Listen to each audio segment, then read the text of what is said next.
نبی صلی اللہ علیہ وسلم نے ارشاد فرمایا کہ جو دو چیزوں کی ضمانت دے گا تو میں اس کے لیے جنت کا ضامن ہوں، ما بین فخذیہ وما بین لحیتیہ، ایک شرمگاہ کی ضمانت اور ایک اپنی زبان کی ضمانت۔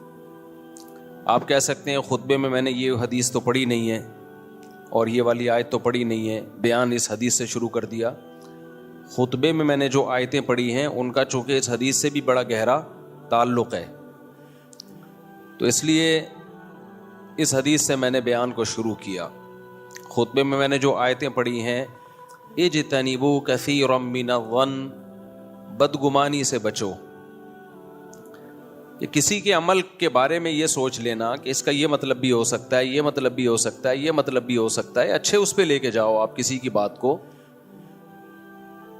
لیکن یہ ہماری قومی بیماری ہے ہم سب کی، ہر چیز کا الٹا مطلب لینا، ہر چیز کا غلط مطلب لینا، پھر اس غلط مطلب کے بعد بدگمانی سمجھتے ہیں نا، اس کے بارے میں سمجھنا کہ یہ بندہ ہی ٹھیک نہیں ہے۔ پھر جب آپ کا کسی کے بارے میں یہ خیال ہو کہ بندہ ٹھیک نہیں ہے تو پھر اس کے خلاف بھر بھر کے زبان درازی کرنا۔ تو یہ جو زبان ہے نا، زبان، نبی صلی اللہ علیہ وسلم نے فرمایا جس نے زبان کی ضمانت دے دی اور شرمگاہ کی ضمانت دے دی، میں اس کے لیے جنت کی ضمانت دیتا ہوں۔ آج سوشل میڈیا کا دور ہے، ہم دیکھ رہے ہوتے ہیں کس قدر لوگ مقدس شخصیات کو بھی بھر بھر کے برا بلا کہہ رہے ہوتے ہیں، اتنا برا بلا کہہ رہے ہوتے ہیں، اتنی سخت غلیظ زبان استعمال کرتے ہیں، اور یہ ہمارا وہ بہت سے میں وہ سیکولر لبرل طبقہ ہوتا ہے جو صبح و شام اخلاقیات کی باتیں کر رہا ہوتا ہے۔ ایک مثال دیتا ہوں، میرے بیان کا یہ ٹاپک نہیں ہے لیکن صرف ایک مثال کے لیے۔ ابھی حضرت مفتی تقی عثمانی صاحب کی ملاقات ہوئی گورنر سے، کامران ٹیسوری صاحب سے۔ حضرت مفتی تقی صاحب نے کہہ دیا کہ یہ رات کو ان کا جو عمل ہے ایسے جیسے حضرت عمر راتوں کو رعایا کی خیال کیا کرتے تھے، انہوں نے اس سنت کو زندہ کیا ہے۔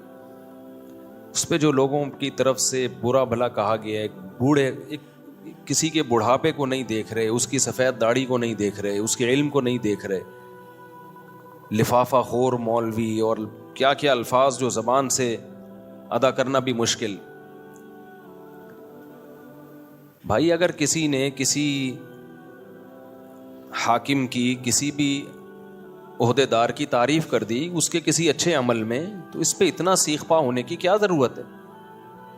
چوروں کی تعریف کی ہے، ڈاکوؤں کی تعریف کی ہے، آپ کی نظر میں چور ہوگا بھائی، ان کی نظر میں نہیں ہے۔ کہتے ہیں ماضی اٹھا کے دیکھو، کیوں ماضی کسی کا دیکھیں بھائی؟ ہمیں ماضی دیکھنے کا حکم ہے، حال دیکھنے کا حکم ہے۔ ماضی تو عمران خان کا بھی کوئی اچھا نہیں تھا، لیکن جب عمران خان کے ماضی کی کوئی بات کرتا تھا ہم کیا کہتے تھے؟ ماضی میں نہیں، کیا دیکھو؟ حال دیکھو۔ تو اب آپ حال کیوں نہیں دیکھ رہے؟ تو پوری قوم ایک عجیب دماغی مریض بنی ہوئی ہے۔ آپ زیادہ زیادہ یہ کہہ دو بھائی ہمیں حضرت مفتی تقی صاحب کی اس بات سے کیا ہے؟ اختلاف، ہماری رائے میں ایسا نہیں ہے، ختم ہو گئی کہانی۔ ہر چیز کو ہماری قوم ایمان اور کفر کا مسئلہ بناتی ہے، ہر چیز کو۔ کچھ لوگوں نے تو یہاں تک کہنا شروع کر دیا کہ یہ حضرت عمر کی گستاخی ہے، حضرت عمر کے برابر۔ بھائی حضرت عمر کے برابر کون کس کو قرار دے سکتا ہے؟ اگر حضرت مفتی تقی صاحب یہ کہتے کہ نبی کی سنت زندہ کر دی تو کیا نبی کے برابر قرار دے دیا؟ اچھا سوچنا سیکھو۔ اچھا اب ہم کسی کے فیور میں بات کرتے ہیں تو کیا چونکہ دیوبندی ہیں، چونکہ حنفی ہیں، لہذا یہ حنفیوں کی تائید کر رہے ہیں؟ مفتی تقی صاحب عالم اسلام کے اسکالر ہیں، اور جتنے بھی عالم اسلام کے دنیا میں اسکالر آئے ہیں، کوئی حنفی تھا، کوئی شافعی تھا، کوئی مالکی تھا، کوئی حنبلی تھا۔ یہ تو پانچویں چیز اب مارکیٹ میں آئی ہے۔ اس کے علاوہ پہلے ابن حجر تو شافعی ہیں، تو آپ کیوں علامہ ابن حجر کی تحقیقات سے استفادہ کرتے ہو؟ آپ بولو ہم نہیں مانیں گے ابن حجر کو کیونکہ وہ کیا تھے؟ شافعی تھے۔ آپ بولو ہم نہیں مانیں گے علامہ نووی کی تحقیقات کو، ان کی صحیح مسلم کی شرح نہیں پڑھیں گے کیونکہ وہ کیا تھے؟ شافعی تھے۔ آپ بولو ہم سعودیوں کے مفتیوں کے فتووں کو نہیں مانتے کیونکہ وہ کیا ہیں؟ حنبلی ہیں۔ یہ تو پاکستان میں ایک چیز پیدا ہو گئی ہے کہ جو فقہ کے مدون مکاتب ہیں جن پہ پوری امت کا اجماع ہے کہ یہ ٹھیک ہے، کسی ایک کو بھی فالو کرو، آپ ان سے ہٹ گئے ہو۔ میں دیکھتا ہوں جب میں کوئی علمی بات کرتا ہوں، ابے بھائی یہ تو دیوبندی ہے، یہ تو حنفی ہے، آپ دلائل سے جب جواب نہیں دیتے, باطل کی عادت ہوتی ہے دلیل کا جواب دلیل سے نہیں دے گا, ہمیشہ کس پہ آتا ہے, وہ ذاتیات پہ آ جاتا ہے. یہ میرا ٹاپک نہیں ہے, کہیں اور کو میں جا رہا ہوں, لیکن بہرحال ابھی واپس آ رہا ہوں میں. بدگمانی, ابھی ساحل ادیم صاحب کی میں نے بات ریکارڈ کروائی تھی نا کہ ملک میں بغاوت کی باتیں مت کرو بھائی, یہ خلافت نہیں آئے گی, ملک کے ٹکڑے ٹکڑے ہو جائیں گے. اور جو آپ نے حدیث پیش کی ہے, آپ حدیث کا مطلب غلط بیان کر رہے ہو. تو ساحل ادیم صاحب کا جواب کیا آیا ہے, حنفی مفتی, حنفی. اب دیکھو یہ غیر اخلاقی حرکت ہوئی کہ نہیں ہوئی؟ اس سے پہلے تو آپ نے کبھی نہیں کہا حنفی مفتی. اب آپ پبلک کو بیوقوف بنانے کے لیے حنفیت کا لفظ میرے ساتھ لگا رہے ہو, یہ شو کرنے کے لیے کہ یہ اسلام کی بات نہیں کر رہا, یہ کس کی بات کر رہے ہیں, حنفیت کی. اس سے انسان کا پھر امیج خراب ہوتا ہے کہ آپ علمی بات کا جواب علمی انداز میں دو. اور دیوبندی تو ہم اپنے نام کے ساتھ ویسے ہی نہیں لگاتے, ہمارے کابر لگاتے ہی نہیں ہیں, جنہوں نے لگایا تو وہ ان کا ذاتی عمل ہے. دیوبندی تو کوئی مسلک تھوڑی ہے, اصل میں تو مکاتب فکر جو اہل سنت والجماعت کے ہیں وہ کتنے ہیں, وہ 4 ہیں, حنفی, مالکی, شافعی, حنبلی. دیوبندی تو ہندوستان میں بریلویوں سے فرق کرنے کے لیے ان کو کہا جانے لگا. ڈاکٹر ذاکر نائک کے بیٹے سے میری ملاقات ہوئی, عالم بنے ہیں سعودی عرب میں. میں نے کہا آپ 4 فقہ میں سے کون سے فقہ میں آپ عالم بنے؟ انہوں نے کہا حنبلی. انہوں نے تو نہیں کہا کہ میں نہیں مانتا کسی کو, یہ ان کے بیٹے کی سے میری گپ شپ ہے. تو ان کے بیٹے سے میں نے پوچھا کیا, انہوں نے کہا میں فقہ حنبلی میں. وجہ اس کی ہے کہ نصاب جو ہے نا, نصاب علماء کا, وہ ان 4 کے علاوہ کسی اور میں ہے نہیں, وہ انہی میں ہے. جس کو بھی عالم بننا پڑتا ہے یا تو فقہ حنفی میں وہ اسپیشلسٹ بنے گا, یا فقہ شافعی میں, یا مالکیہ میں, یا حنبلی میں. شروع میں تو کامن سب چیزیں پڑھی جاتی ہیں, پھر اسپیشلسٹ جو بنا جاتا ہے وہ پھر ایک میں کمال پیدا کیا جاتا ہے. اور جو کہتا ہے میں 4 میں باکمال ہوں, اس کا مطلب کسی ایک میں بھی نہیں ہے. وہ یہ ایسے ہے جیسے کوئی آئی اسپیشلسٹ بھی ہے, کڈنی کا اسپیشلسٹ بھی ہے, اور ENT اسپیشلسٹ بھی ہے, شوگر اسپیشلسٹ بھی ہے, اس کا مطلب کہیں بھی نہیں ہے. کیونکہ ان میں اتنا پڑھنا پڑتا ہے, اتنا پڑھنا پڑتا ہے, اتنا زیادہ پڑھنا پڑتا ہے کہ اسپیشلائزیشن پھر ایک ہی میں جا کے کامل طریقے سے ہوتی ہے. پڑھتے سب ہیں, سب کو پڑھا جاتا ہے. تو ہماری جو قوم ہے نا, ہماری جو قوم ہے اس میں نیگیٹیویٹی, ہر وقت الٹی الٹی باتیں, الٹی الٹی باتیں. تمہارے علماء کی دنیا میں قدر ہو رہی ہے, تمہاری نظر میں ان کی 2 ٹکے کی حیثیت نہیں ہے. دنیا والے پیاسے ہیں. آپ پاکستانی علماء کہیں بھی جائیں, تھوڑی قدر نہیں ہوتی, بہت زیادہ قدر ہوتی ہے, علمی لحاظ سے بھی, عملی لحاظ سے بھی. انڈیا اور پاکستان دونوں, بنگلہ دیش بھی اس میں شامل ہے. تو علمی لحاظ سے بھی قدر ہوتی ہے, عمل کے لحاظ سے بھی قدر ہوتی ہے. کہتے ہیں ان کا فتویٰ بھی مستند ہوتا ہے. جو اہل حق علماء ہے, میں ان کی بات کر رہا ہوں. ہر ایک کی, میں قوالیوں والوں کی بات نہیں کر رہا کہ جو مزاروں پہ کرنٹ لگانے والے بابے اور قبروں پہ سجدہ کرنے والے بابے, ان کی بات نہیں کر رہا میں. لیکن ہماری سوچ, ہماری جو مینٹیلٹی ہے وہ بہت زیادہ گرتی جا رہی ہے. اخلاقیات تو ہے ہی نہیں. اختلاف کا مطلب سامنے والے کو اتنا نیچا دکھانا, بھائی تھوڑا بحث کرنا سیکھو. یہ چیزیں اسکولوں میں سکھانے کی ہیں. اعتدال بھی کوئی چیز ہوتی ہے. آپ اختلاف کرو, ہم نہیں کہتے کہ آپ کسی کی اندھی تقلید میں آ جاؤ. آپ کی ایک رائے ہے, آپ گورنر کو برا سمجھ رہے ہو, آپ بولو بھائی ہماری رائے میں یہ ٹھیک نہیں ہے, ختم ہو گئی بات.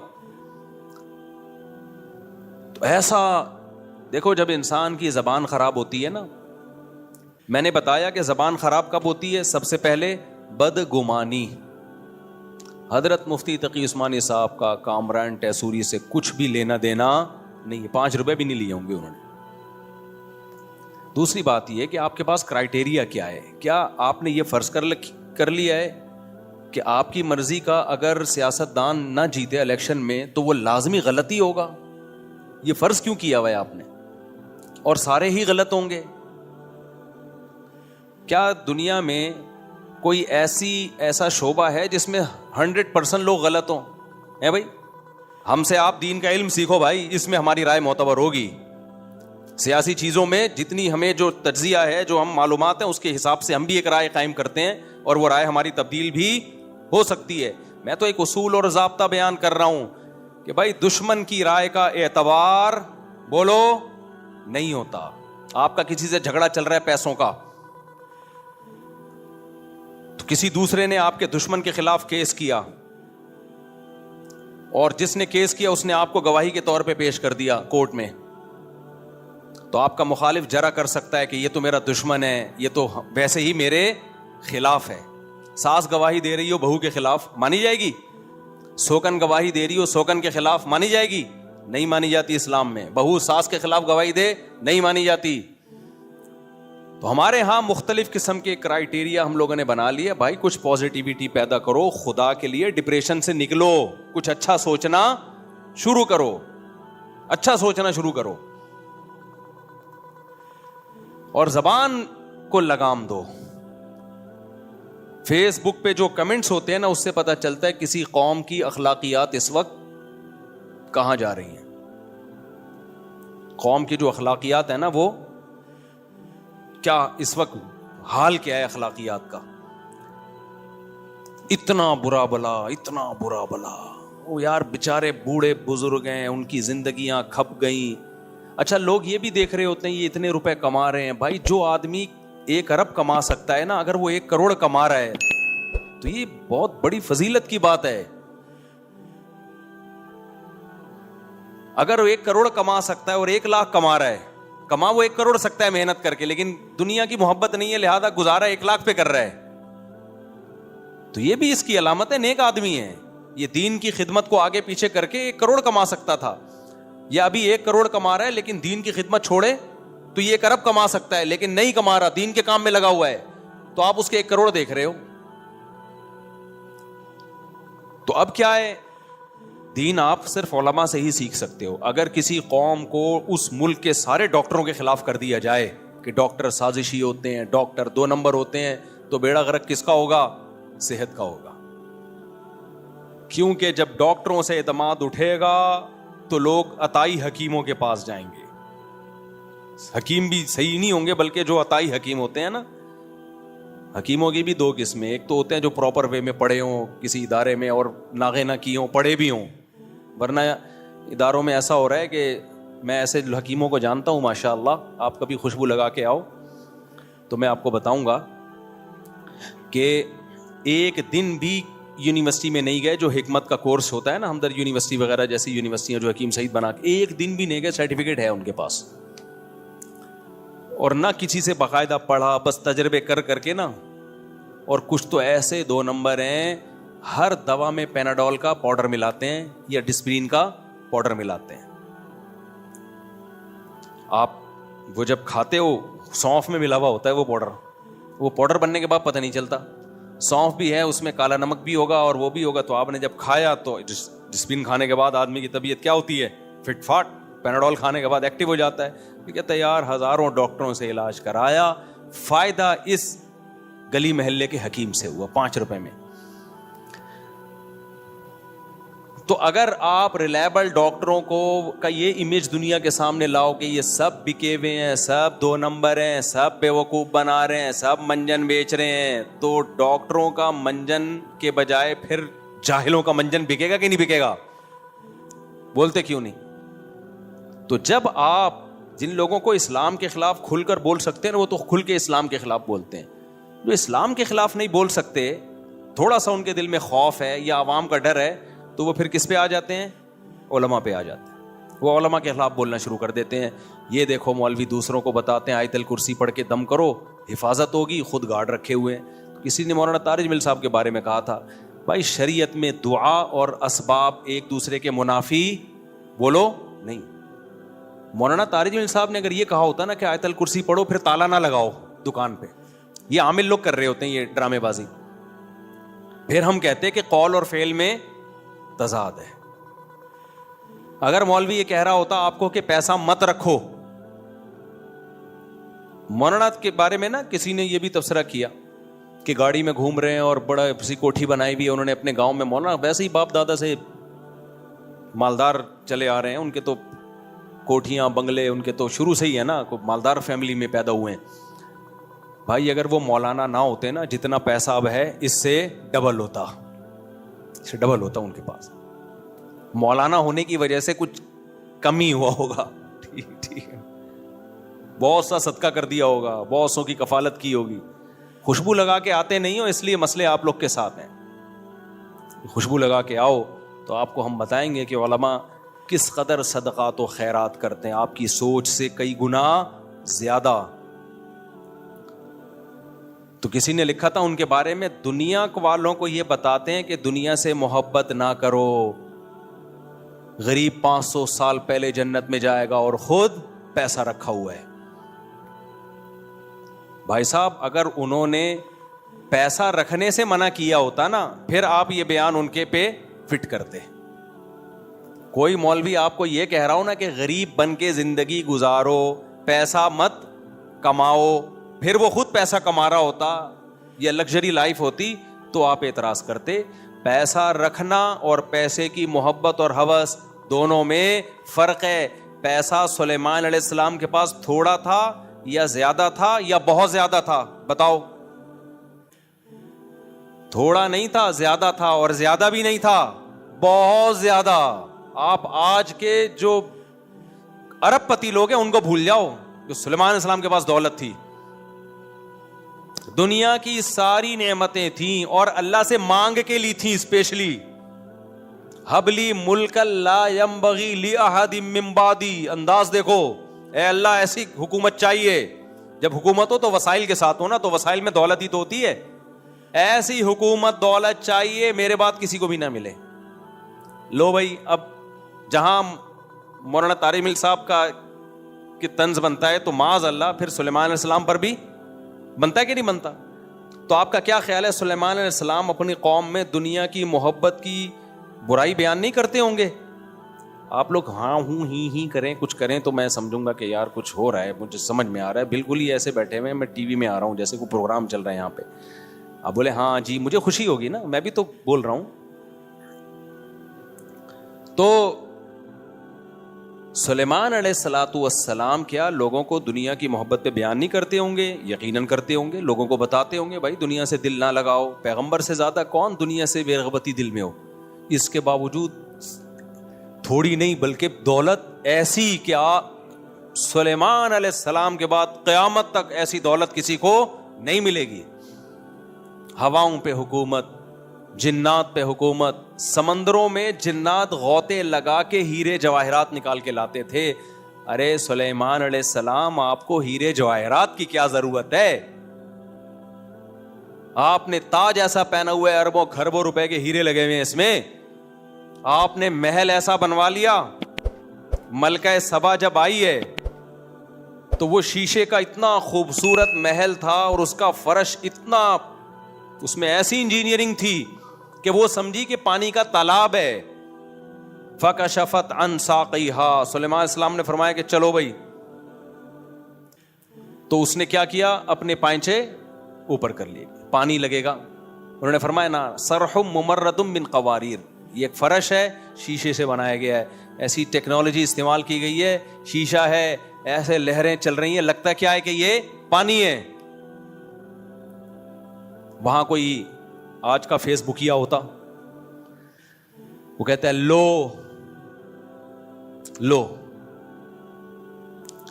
دوسروں. اس دن تو سلیمان علیہ السلام نے تقریر کی تھی یہ دنیا دارے فانی ہے, دنیا سے دل نہ لگانا, ختم ہونے والی, فنا ہونے والی. اصل تو آخرت ہے. اور یہ ایسے فرش تو وہ کہہ سکتے تھے ہمارے بادشاہوں, ہماری ملکہ کے نہیں ہیں. جو ملکہ سبا تھی نا وہ بھی کوئی ہلکی چیز تھی کیا؟ ابے ملکہ تو تھی نا کم از کم, کچھ تو اس کے پاس بہت بڑا تخت تھا اس کا عالی شان. وہ حیران ہو رہی ہے بھائی یہ اتنی لگژری لائف تو ہماری بھی نہیں ہے. تو کوئی فیس بکیا ہوتا وہ کہتا لو ابھی پرسوں ریسنٹلی حضرت سلیمان علیہ السلام کا بیان آیا ہے جس میں وہ فرما رہے تھے کہ دنیا سے دل نہ لگانا, دنیا دار فانی ہے. دوسروں کے, اور ایک دن ایک غریب آیا تھا, غربت میں خودکشی کرنے جا رہا تھا, تو انہوں نے فرمایا غریب 500 سال پہلے جنت میں داخل ہوگا اور خود ایسے عیش والی زندگی. بیویوں پہ تو میں آیا نہیں. بخاری سے پتہ چلتا ہے 100 بیویاں سلیمان علیہ السلام کی تھیں. آپ کہہ سکتے ہو ان بیویوں پہ ظلم ہے. بھائی ان بیویوں پہ ظلم نہیں ہے کہ اللہ نے ایک تو پیغمبروں کو طاقت بہت زیادہ دی ہوتی ہے. دوسری بات, جو بیوی نہیں رہنا چاہتی ہے سلیمان علیہ السلام سے علیحدگی مانگ لے, چھوڑ دیں گے اس کو. تو خود جب رہنا چاہ رہی ہے بھائی, اتنے بڑے بادشاہ ہیں اور اتنی سکون کی زندگی گزر رہی ہے, تو جب بیویوں کا اعتراض نہیں ہے تو پھر کسی اور کو اعتراض بولو نہیں ہونا چاہیے. تو اتنی لگژری لائف. لیکن آپ کیا یہ سوچ سکتے ہو کہ سلیمان کے دل میں, علیہ السلام کے دل میں دنیا کی محبت تھی یا دنیا کی ہوس تھی؟ بولو نہیں ہو سکتی بھائی. پیغمبروں کے دل اس سے کیا ہوتے ہیں؟ پاک. دنیا رکھنا ایک الگ چیز ہے. رکھتے کیوں ہے جب محبت نہیں کرنی؟ محبت سے مراد ہے ہوس. ہوس کتنی محبت, آخرت پہ ترجیح دینا شروع کر دو, اتنا دل لگاؤ, یہ جائز نہیں ہے. اور اتنا دل لگاؤ کہ چھن جانے کا بہت زیادہ خوف ہو, ڈپریشن میں جانے لگو. یہ دنیا کی محبت ہے. دیکھو جب ایک دور میں 1 to 5 کا دور تھا نا, جب میں بات کر رہا ہوں 90s کی, اس وقت جس نوجوان کے پاس ہونڈا 1 to 5 تھی نا 0 میٹر, وہ سمجھتا تھا کہ اگلا وزیر اعظم میں ہی ہوں گا. اسٹائل ہی چینج ہو جاتا تھا اس کی آواز بڑی اچھی تھی, ایک آواز آتی تھی بڑی ساؤنڈ, میرے پاس بھی تھی. تو میں بھی ساؤنڈ میکر کے پاس لے جا کے نا اس کو یہی کرتا رہتا تھا, یار یہاں سے ٹک ٹک کی. پھر میں نے GTO 1 to 5 رکھی صرف ساؤنڈ کی وجہ سے, اس کی آواز اور اچھی تھی, ٹک ٹک ٹک کی آواز آتی تھی نا GTO 1 to 5. جنازے کی قیمت پہ بیچی ہے پھر میں نے, تو کیونکہ محلے والوں نے اس کو چلا کے بیڑا غرق کر دیا. جب میں آیا نا ادھر امام لگا 2006 میں, میرے پاس ان کو پتا ہے GTO 1 to 5 تھی. محلے والے مفتی صاحب مجھے ذرا دودھ لینے جانا ہے, لے جا بھائی. پھر کوئی دوست آیا, مجھے وہاں ڈسکو موڑ تک جانا ہے. اس کے بعد اس کی جو حالت ہوئی ہے, تو میں نے کہا اس سے پہلے کہ اس کو میں قبر میں دفن کروں, جنازے کے ریٹ پہ بیچ دو. یہ جنازے بھی بکتے ہیں پتہ ہے آپ کو, اس میں پھر ڈاکٹر لوگ گردے پھیپڑے نکال لیتے ہیں. تو جنازے کے ریٹ پہ کیا کرو, اس کو بیچ دو. تو جنازے کے ریٹ پہ بیچی ہے میں نے. اس لیے یہ بھی غیر اخلاقی حرکت ہے یار. رکشے چل رہے ہیں, ٹیکسیاں چل رہی ہیں, آپ اپنی گاڑی استعمال کرو. آپ کے پاس بائک نہیں ہے تو آپ پیدل چلے جاؤ, پیدل نہیں جا سکتے W11 میں چلے جاؤ. دوسروں کی چیزیں استعمال کرنا, کوئی ایمرجنسی ہو, مر رہا ہو تو ایک الگ بات ہے. ہم نے تو کبھی یہ کام نہیں کیا.